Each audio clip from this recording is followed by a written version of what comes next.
Indian premier লিগের আসন্ন আসরে কলকাতা নাইট রাইডার্সের হয়ে খেলার কথা ছিল মুস্তাফিজুর রহমানের। তবে আসর শুরুর আগেই তাকে স্কোয়াড থেকে বাদ দিতে কলকাতাকে নির্দেশ দেয় বিসিসিআই। বোর্ডের নির্দেশ মেনে নিরাপত্তা শঙ্কার কারণ দেখিয়ে বাংলাদেশি পেসারকে বাদ দিয়েছে ফ্র্যাঞ্চাইজিটি। আইপিএল থেকে বিতর্কিতভাবে বাদ দেওয়ার পর পাকিস্তান সুপার লিগে নিলামের জন্য নিবন্ধন করেন মুস্তাফিজুর রহমান। ৩০ বছর বয়সী পেসারের একটি ছবি পোস্ট করে পিএসএল এর অফিসিয়াল পেজে লেখা হয়, মুস্তাফিজুর রহমান পিএসএল এর নতুন যুগে স্বাগত। এর আগে পিএসএল এ একবারই খেলেছিলেন বাঁহাতি পেসার। 2018 সালে লাহোর কালান্দার্সের জার্সিতে 5 ম্যাচে 6.43 ইকোনমিক রেটে 4 উইকেট নিয়েছিলেন।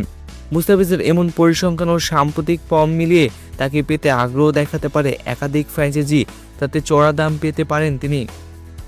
মুস্তাফিজের পাশাপাশি পিএসএল এর নিলামে নাম দিয়েছেন অস্ট্রেলিয়ার ওয়ার্নার, স্টিভেন স্মিথ, ইংল্যান্ডের জনি বেরেস্টো, আদিল রশিদ, মোয়েন আলী, সাউথ আফ্রিকার ফাব্রু প্লেসিস, কেশব মহারাজ, ইংল্যান্ডের ড্যারেল মিচেল, কেল উইলিয়ামসনের মতো ক্রিকেটাররা।